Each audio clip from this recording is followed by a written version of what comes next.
It's like I fucking work with a retard. Wait a minute, I do work with a retard. Oh, you sound like you're gonna die, actually, Krajic. I might. I might have diabetes. I don't know.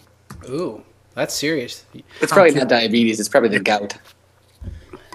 I'll tell you what, my grandmother has diabetes, and she had it for a long time, and she didn't medicate it properly when she was young enough to know what was going on. Now she's got dementia.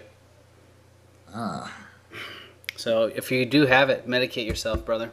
I don't have it. Hopefully. Just drink too much. This fucking conversation just went south. Yeah, we got serious there. I'm full of practical advice. What the fuck? Well, I got this thing on my dick. It's blue. It's probably either a Skittle or an M&M. Oh, shit. It's nothing to worry about. Usually it's just a crumb of something that drops down there when you're not aware. So you're saying I should just put some cover up on it? That's exactly what I'm saying. Or just try to pick it off, dude. If you need to, get some nail trimmers. Just flick it in the corner. Exactly. Oh, shit. All right, I'm tired of waiting for Jamie Snyder. Here we go. I'm looking at matchup week 5. Actually, you know the first thing I want to look at, guys, is the standings.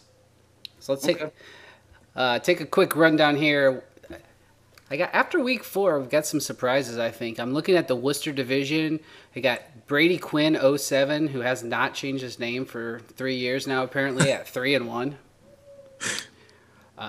Michael Vick, the best ever, and Satan's Men tied at 2-2. Doob at 1-3, and then Beanbag 0-4. That seems reasonable. Yeah, that's to be. I'm not surprised there after his draft. Wow, he went wide receiver crazy. You know what surprises me here is Satan's Men actually at 500. This could be the last time we see him at 500 all season. I called it. After this week, it seems he's going south. Yeah, I see. I picked him to win it all. We'll see what happens. I haven't looked at his roster, but that's the biggest surprise. I'm happy to see that Stutz is only 500, and hopefully he's, enjoying his time in Seattle. But it sounds like it's pretty gay out there. Yeah. It definitely is. It's coffee. It's rainy. People think they're better than everyone else. It's terrible. Stutz fits in perfectly. Adapting. I heard he and Charlie Fry are palling around. Is Charlie Fry still with the Seahawks? No. I don't even know, actually. Nah, it doesn't matter. Anyways, moving over to the... Shot Lynch is. Yeah, there you go. There's some good fantasy talk. Thanks for stepping up the game, Josh. Sorry, I was chatting with Jamie. He said he can't make it. All right. Orville Division, of course, I'm sitting up top. That's to be expected, 3-1.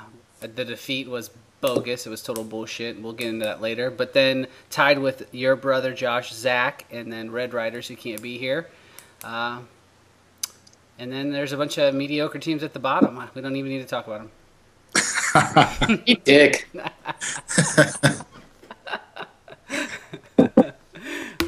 I don't know. I'm on the rise. I'm on the rise. I think you're a winner of 2 straight, aren't you? 2 straight. It's always good to be on a winning streak. I just made a killer trade. Let's go back over that trade. What did you have exactly? I traded a Beanie Wells and a Des Bryant to Beanbag for Calvin Johnson and a Jonathan Stewart. Oh, I think that's a great trade in your part, actually. Well, Beanbag was desperate for running backs, and I was desperate to get rid of Beanie Wells. Who wouldn't be? Yeah, Beanie Wells, I think, plays on a very terrible team. They've shown last week that they got blown out, and Beanie Wells didn't run for like more than 9 yards or something like that. And Jonathan Stewart caught like a 40-yard touchdown pass or something. Yeah. I had him on the bench, but I won anyway. Well, that's what the game's about. You never know when to put him in. It could go either way. I think he got the better of that trade. Let's move out of these because I think that I'll probably come out on top after all things are said and done in this division. But I'm full of myself tonight. What's new? Got something blue on my dick. I just don't know what to do about it, Doc. It's a starburst. It's not quite that big. Runts? Oh, no, you know what? I think it's a chewy sweet tart. Ooh. Just pull it off with some needle nose pliers. You'll be good. All right. Week 5, though, so we're at least a quarter of the way through the season. Headed into week 5. First matchup I want to look at is Headspace Auto Samplers, Matt Moser versus Satan's Men. ESPN, our website, has Matt Moser highly favored here. Yeah. I'm not buying that necessarily. Well, here's the thing. Satan's Men has 2 guys on bye, so he's obviously going to swap those out. Right. Matt Forte and Lawrence Maroney are 2 of his running backs. I don't really care for either one of those. Michael Turner plays the Browns, so I expect him to have a huge game. Yeah. Lance Moore sucks. Deion Branch sucks. Donald Driver is subpar. Seahawks defense is terrible, and I don't even know who his kicker is.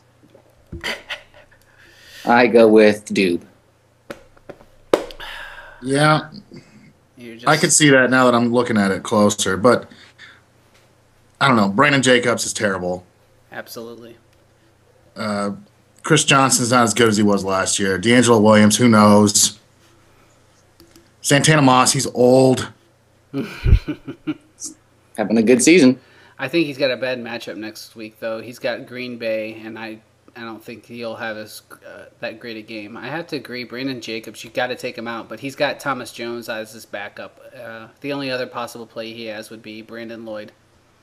Oof.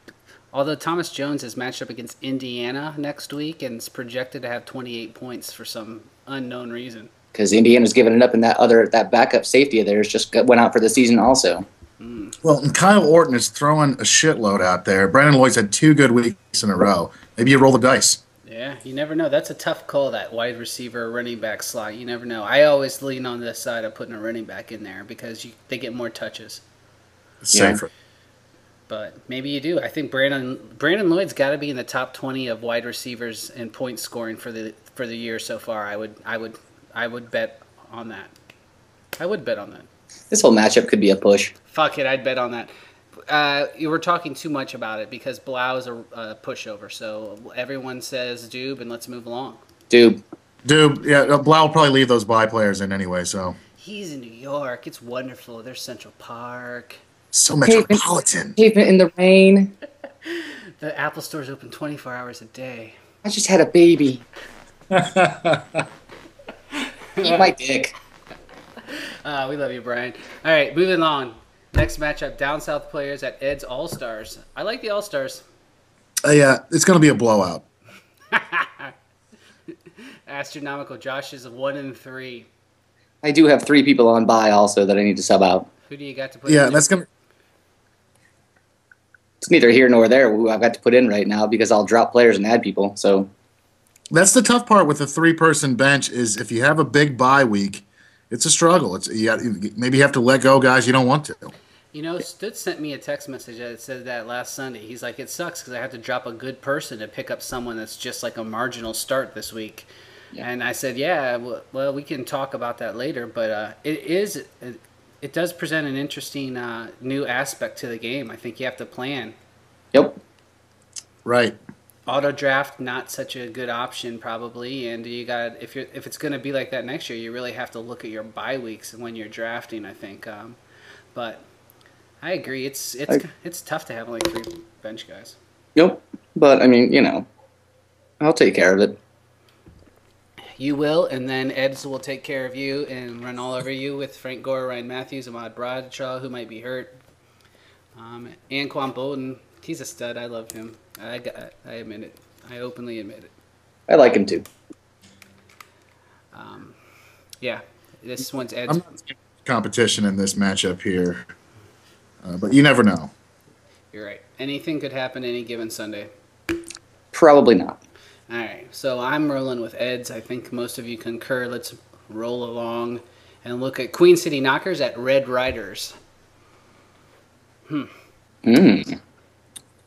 I'll tell you what, Carson Palmer had a huge week last week. He was tied with Aaron Foster as the highest scoring player in our fantasy league.